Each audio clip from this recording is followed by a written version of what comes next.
The topic of this class is molecular basis of cancerogenesis. So, here you will be given a concept how cancer or the malignancy occurs. At the molecular level, what happens? So, we'll first try to know what is actually cancer, and then we'll try to explain what are the bases of cancer. Next, please. Now, in the book of pathology, textbook of pathology, Robbins very nicely given a definition of cancer.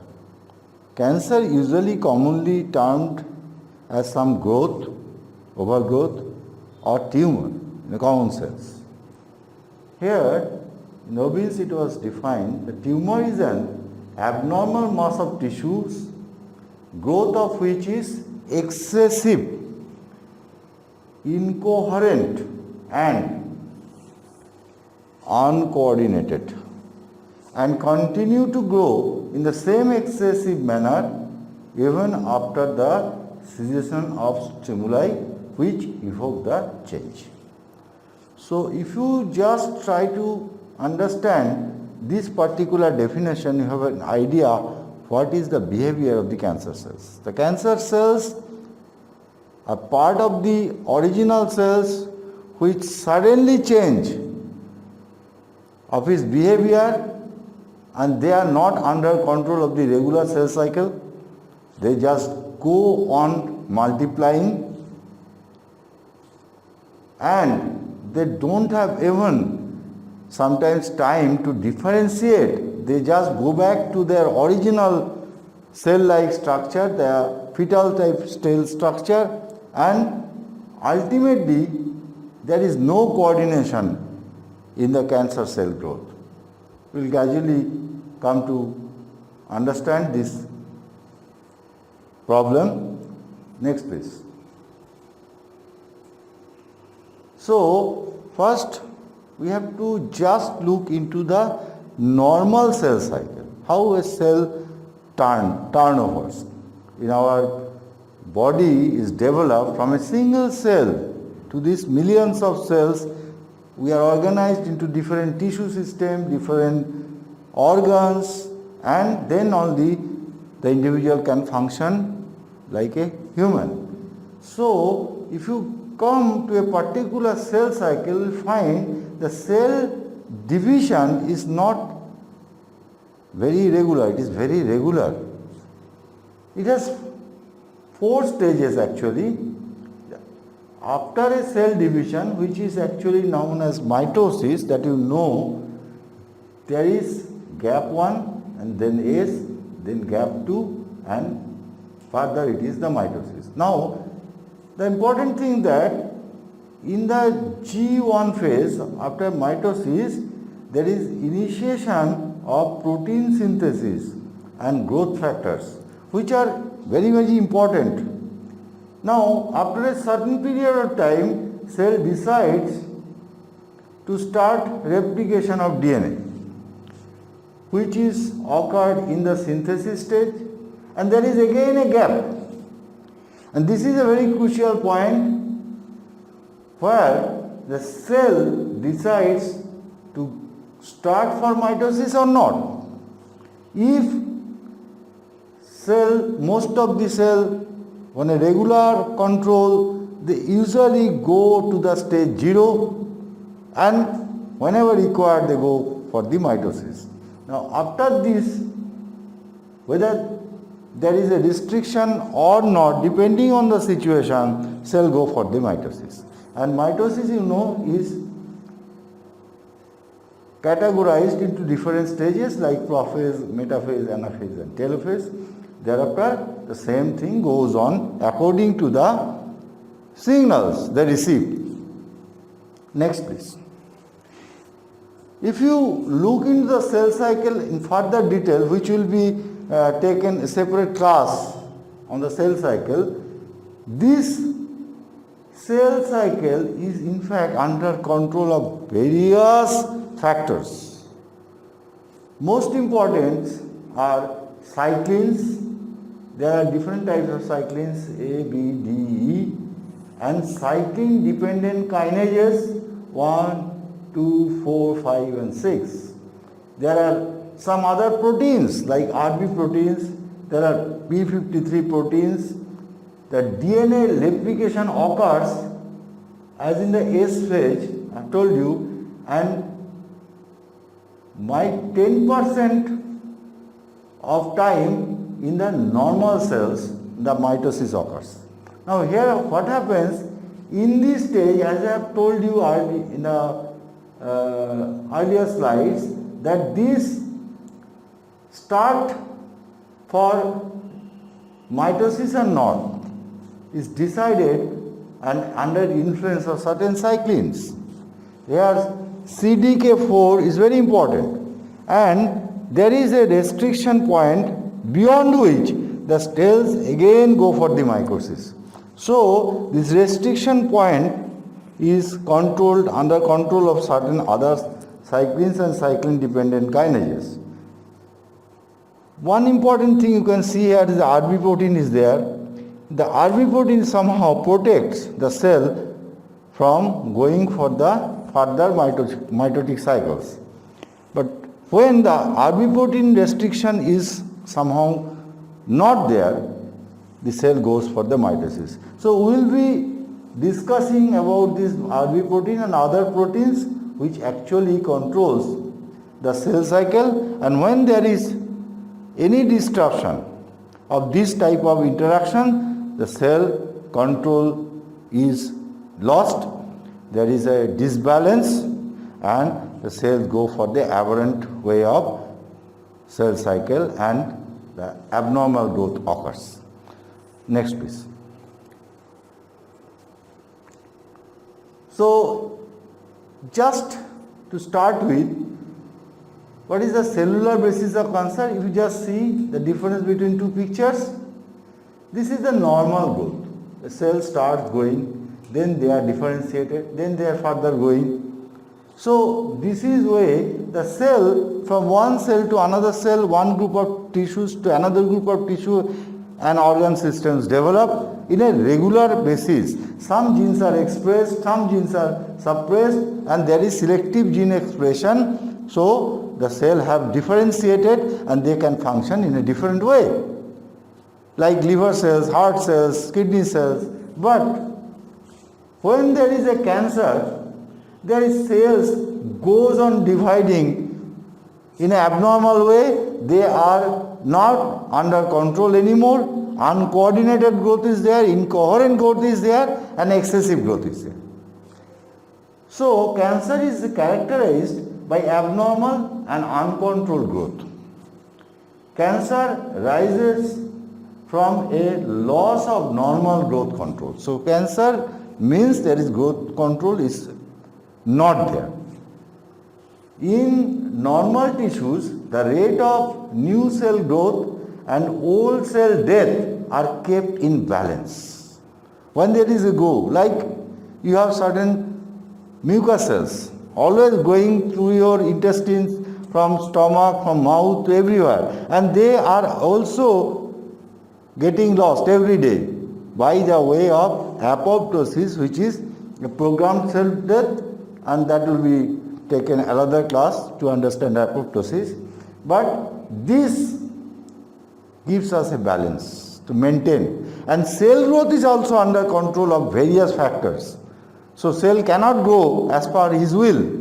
As per the requirement, the cell grows. So there is an order.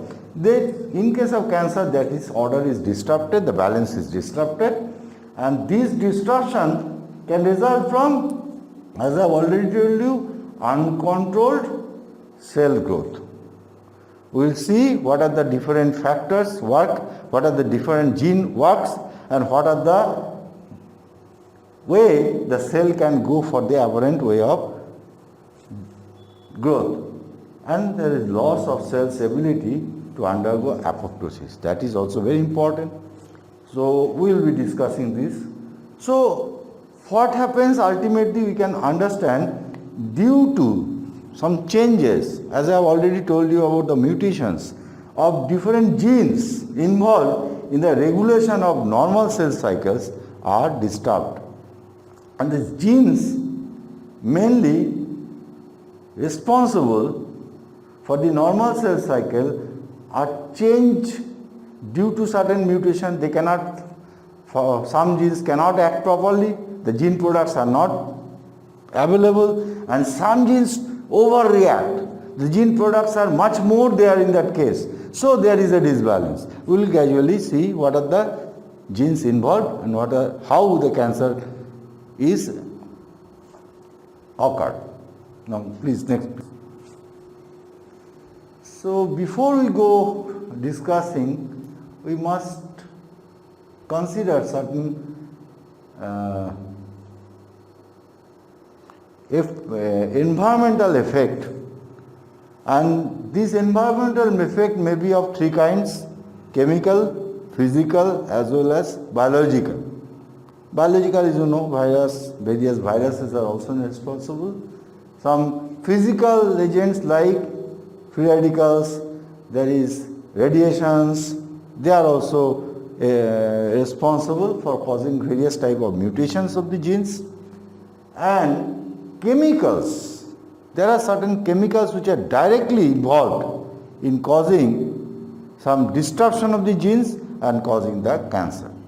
So some chemicals which are termed as chemical carcinogens. I will just introduce some of the chemical carcinogens which are important. Now, chemical carcinogens are synthetic or man-made, or it can also be natural origin, are extremely diverse in structure without any common feature, and are classified mainly into two categories. One is direct acting, which directly acts after ingestion or entering the body, and some are also termed as procarcinogens, which directly is not carcinogen as itself, but after it has been metabolized in our body is converted into a carcinogen. So this type of chemicals are known as procarcinogens. The major chemical carcinogens can be categorized further as procarcinogens. Very important procarcinogens are polycyclic aromatic hydrocarbons. Next please. Then aromatic amines and azodyes, I am not going in detail, just go through. And there are some natural products like aflatoxin. Others, there are so many other products which are also known as procarcinogens. There are certain which are direct acting, as I already told you, among which there are some alkylating agents as well as some acetylating agents. So these are the chemical carcinogens which have been studied over the years to be directly related, causing some mutations and changes in some genes, and ultimately related to some type of cancers. So we'll see some cancers, how they are directly related with some of the individuals who deal with this type of chemicals, which deal with this type of environment. So these are grouped as occupational cancers.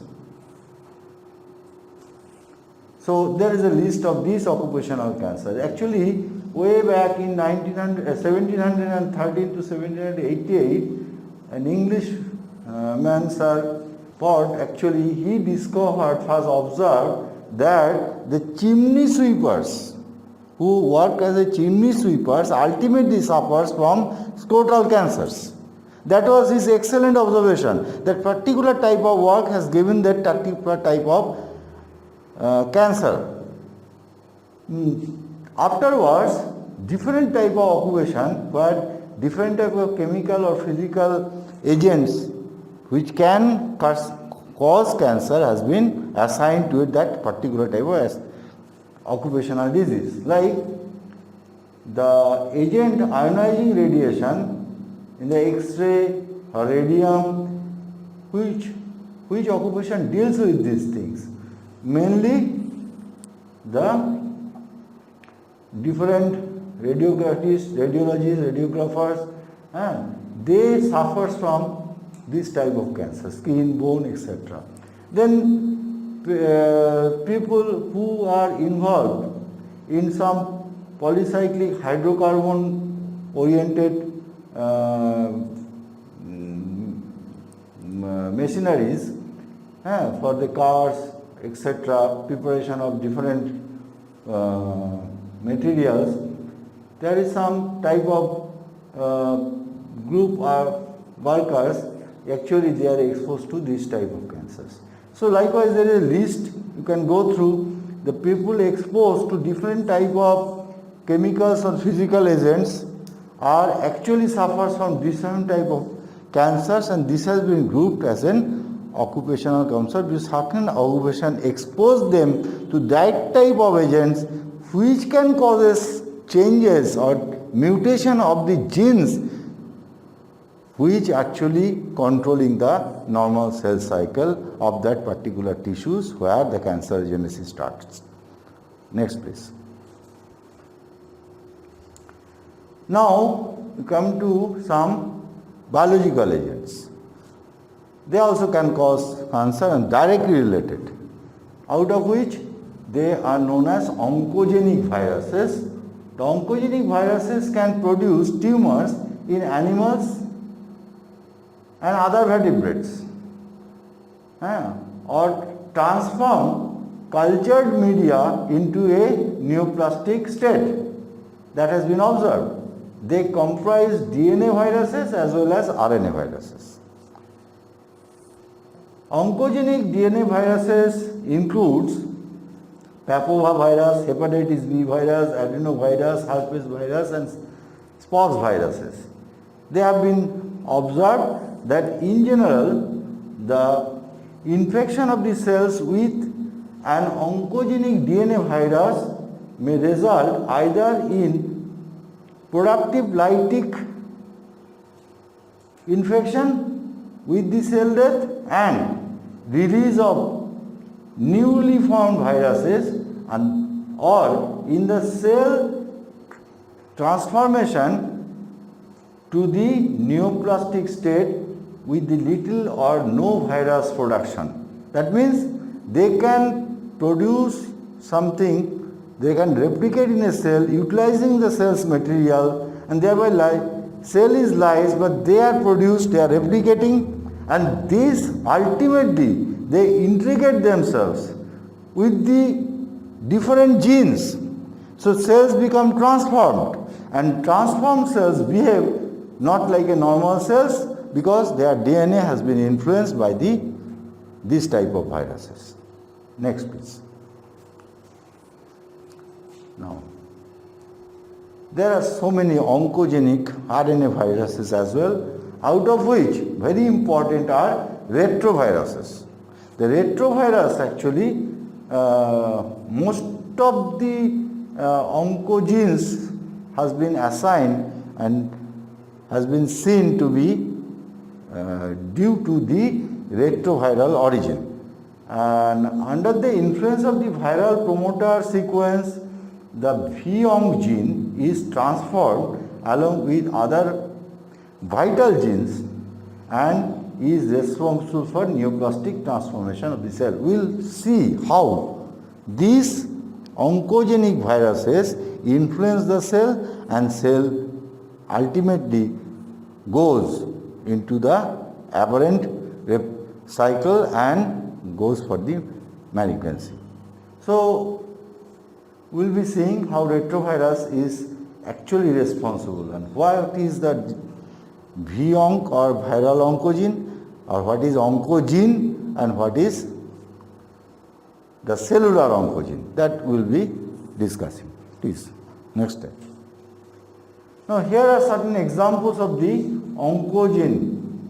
These are the oncogene has been identified in different type of viruses in the animals, on birds, and they are assigned to different type of cancers in the animal tissues.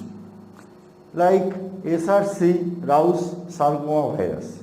They have been seen, they have been found in the chicken, and these ultimately has been seen to be associated with some viruses, some kind of cancerogenesis in our human body.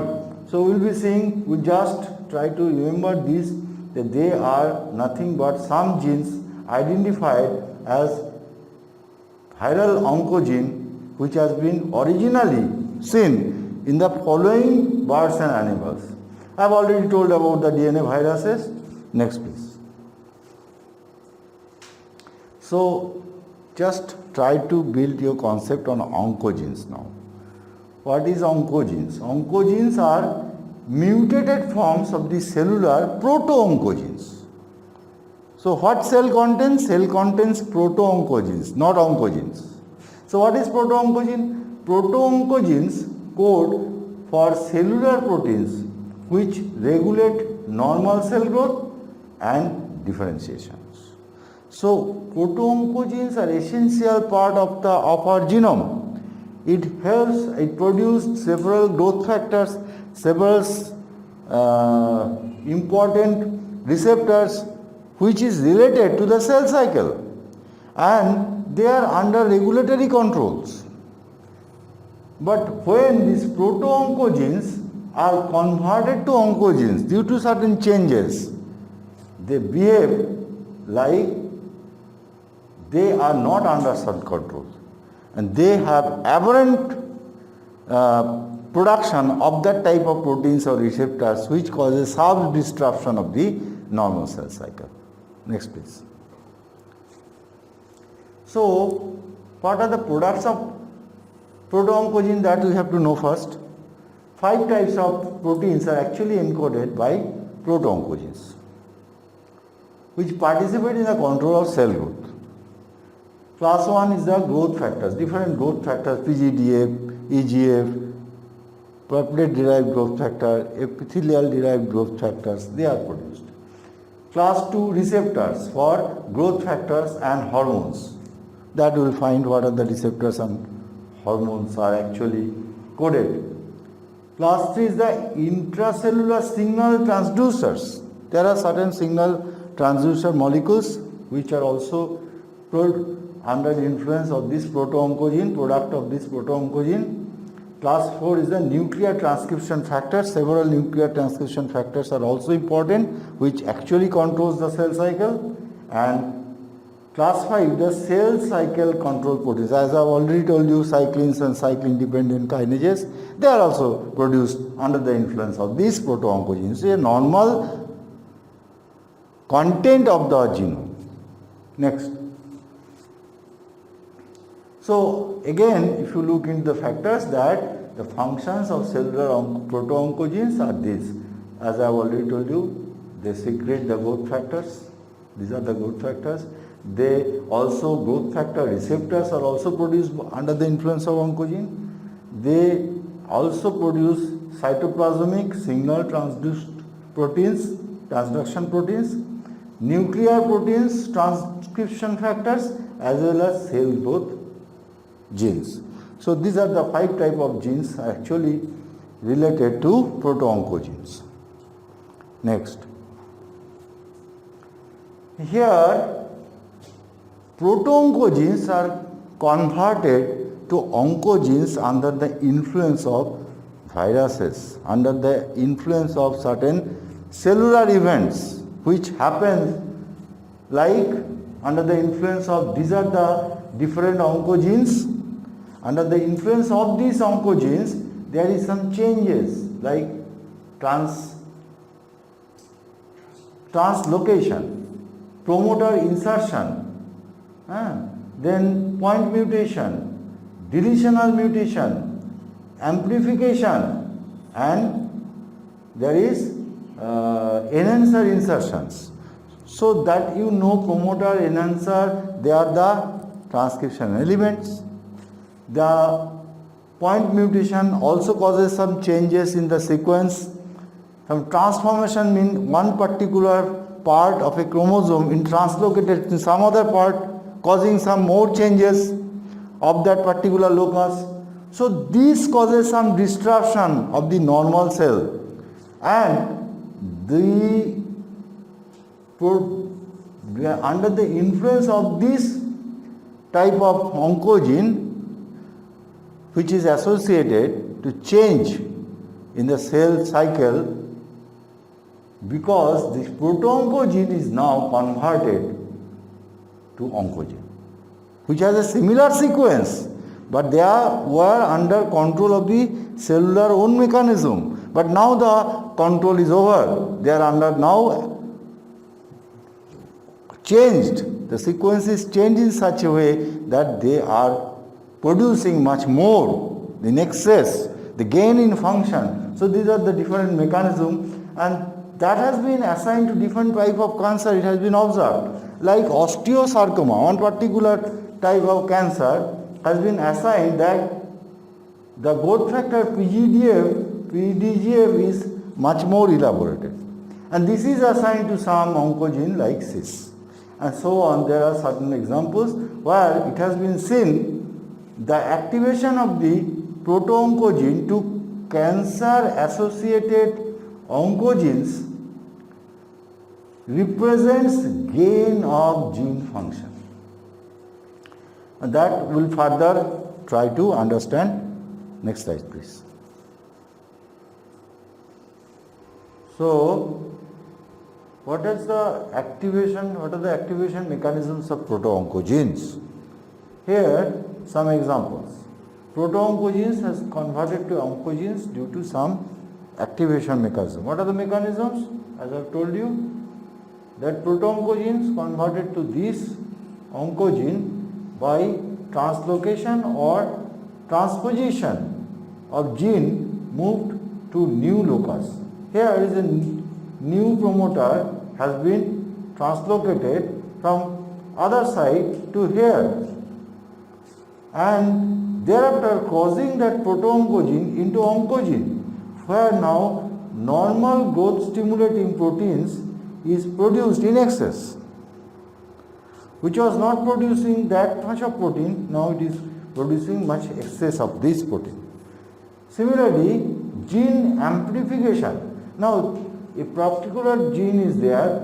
Sometimes it has been seen the gene is amplified under such influence. So, different copies of the DNA and the gene is produced, and then they can produce much more number of the growth factors, which can change the cell cycle. Again, there is a point mutation somewhere. The mutation causes some changes, maybe insertion, promoter insertion, or maybe enhancer insertion, causing increased production of this particular protein under the influence of that oncogene. Next, please. Here, an example, classical example of translocation mechanisms. You can see the BCR gene on chromosome 22, and here is the ABL gene on chromosome 9. And here, this is a breakpoint where this short arm of chromosome 22 is translocated into the ABL gene. Here, these are the translocated gene here, and there is a fusion, BCR ABL gene fusion. This is known as Philadelphia chromosome, and this is classically seen in this type of cancer. So, chronic myeloid leukemia.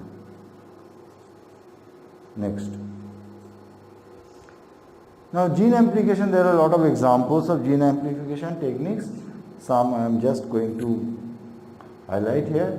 The c-Myc oncogene sometimes amplified 20-fold even in case of different leukemias and also lung carcinoma has been seen. Like here, CERB 30-fold amplified in a epidermofold carcinoma. So on. There are a lot of examples. KRAS is 4 to 20-fold amplified in colon carcinomas. So gene amplification also can cause gain in function of that particular oncogene. Next, please. So Now you have been able to understand the cellular proto-oncogene that have been mutated and activated.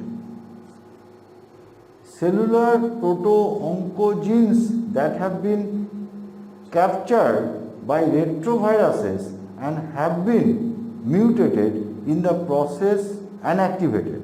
The virus-specific genes that behave like cellular proto-oncogenes that have been mutated to oncogenes and activated.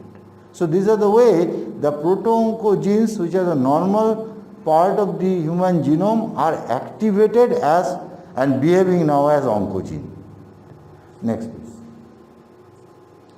So what is the result? I already told you, overproduction of growth factors. The flooding of the cell with the replication signals, uncontrolled stimulated in the intermediary pathways, and cell growth by elevated levels of transcription factors. So these are the effect. Next.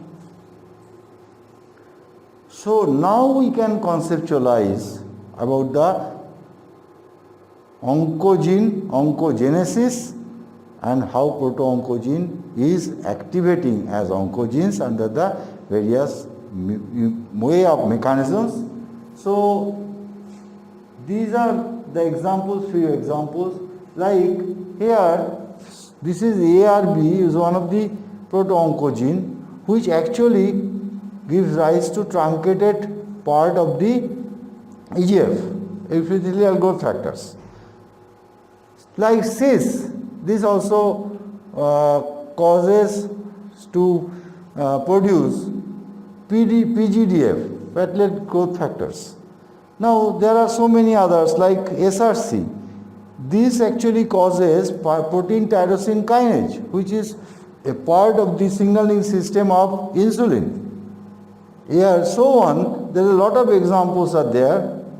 Here, CMYC, that is a DNA binding protein. So all these are required for a normal growth function.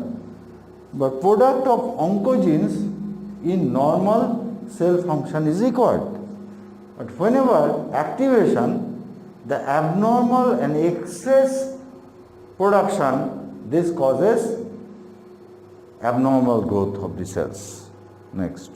So we have now understood that proto-oncogene first requires to be activated as oncogene, that is the initiation part of cancerogenesis.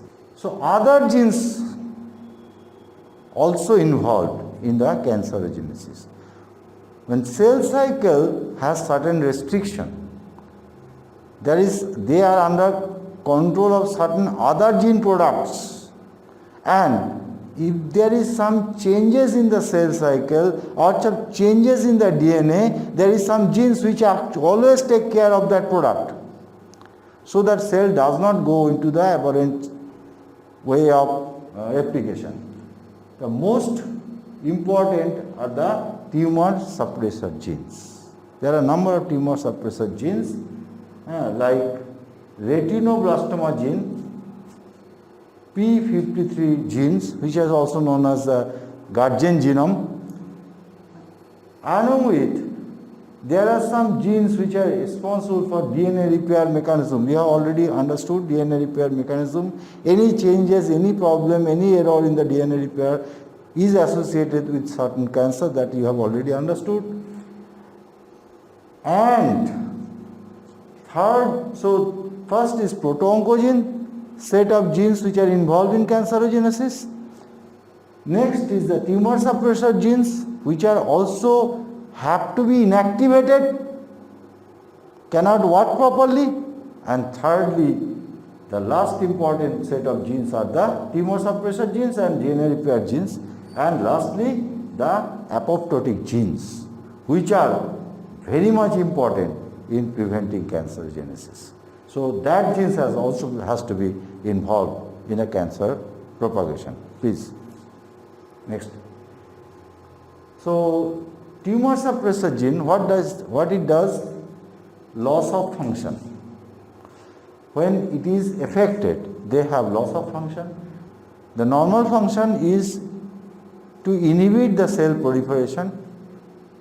Absence or inactivation of inhibitor causes cancer. So if they are not being able to act properly, the cancerogenesis starts. So both gene copies must be defective. There are genes, both these genes has to be defective only when the aberrant cell cycle is not being able to be checked. Please. Now we take the example of RB protein. What it does? The RB protein controls cell cycle moving past G1 checkpoint. I have told you earlier. Now RB is retinoblastoma gene. Actually, retinoblastoma is a tumor of the eye. It is almost a childhood carcinoma, and this particular gene has been associated with that type of cancerogenesis. First it was identified in that way, and now it has been established how it happens. Now this RB protein binds regulatory transcription factors, elongation factor 2F, and this elongation factor 2F required for synthesis of replication enzymes. Here elongation factor 2F RB bound. If it is bound to some RB protein, elongation factor is not removed, so there is no transcription or replication. But growth factor helps in the RAS pathway. RAS is a product of oncogene, proto-oncogene to oncogene. More and more RAS pathway is influenced. So G1 CDK cyclin is much more synthesized, and that activate G1 CDK cyclin kinase phosphorylates RB. So these are phosphorylated, and this phosphorylated RB now get detached. The E2F is now get detached from the RB protein. So now they are free, and this move to influence the cell cycle. So that is a mechanism by which the cell cycle can be going out of control. So role of RB protein, this is a tumor suppressor gene. It's a unique way of example that how it influences the cell cycle, how it controls the cell cycle, and when it is disrupted, the control of cell cycle is no more. Next please. P53, as I told you, is the guardian genome. What it does, you can just follow the diagram. The phosphorylation of P53 activates transcription of P21 gene. P21 CDK inhibitor binds CDK cyclin complex that inhibits kinase activity. Now cell cycle arrested to allow DNA to be repaired, because the restriction point has to be arrested. Now if damage cannot be repaired, the cell death or apoptosis is initiated. The disruption or deletion of P53 gene, inactivation of P53 protein, then unprotected DNA damage, and unprotected DNA damage causes uncontrolled cell proliferation, which ultimately turns into cancer. Next please. There are a number of other tumor suppressor genes I am not going to discuss. You can just go through and associate it with different type of cancerogenesis or disorders that can be studied in much detail later on. Next please. So now we can sum up what are the way the cancer is generated in our body at the molecular level. Now under influence of oncogenic viruses, so biological factors, some chemical carcinogens, chemical agents, and different physical agents, there is certain changes or mutation of these particular different genes which are involved in cancerogenesis. Number one is the proto-oncogene that needs to be activated to oncogene. As I have already discussed, that is very important. Next, there should be changes in the tumor suppressor gene function. So, inhibition of the tumor suppressor genes as well as some DNA repair genes. That is also very important. And lastly, there also be involved of apoptotic genes, where apoptosis cannot be done properly. So, this multiple gene involvement ultimately, under the influence of these multiple factors, over the years give rise to abnormal cell growth, incoherent cell growth and uncoordinated cell growth. That is the cancerogenesis. Next please. So this is the thing which I have already tried to make you understand. The sequential mutations or inappropriate expression of different classes of cellular genes, that is oncogenes, tumor suppressor genes, mismatch repair genes and genes that mediate apoptosis, are involved in the usually multiple step process that leads to human cancer. Now, if we consider oncogenes are linked to an accelerator, when you drive a car and you cannot check the accelerator, you just accelerate it, the car is accelerated, cell growth is accelerated growth, then the cell proliferation or transformation can be checked by the brake which is known as tumor suppressor genes and DNA repair genes. If that is also failed, the car cannot be stopped. The final way to stopping the car is to make a cross by the way of apoptosis. If that is also failed, there is no way of making it arrested and cell grows in aberrant way, causing cancers. Thank you all for listening, hearing.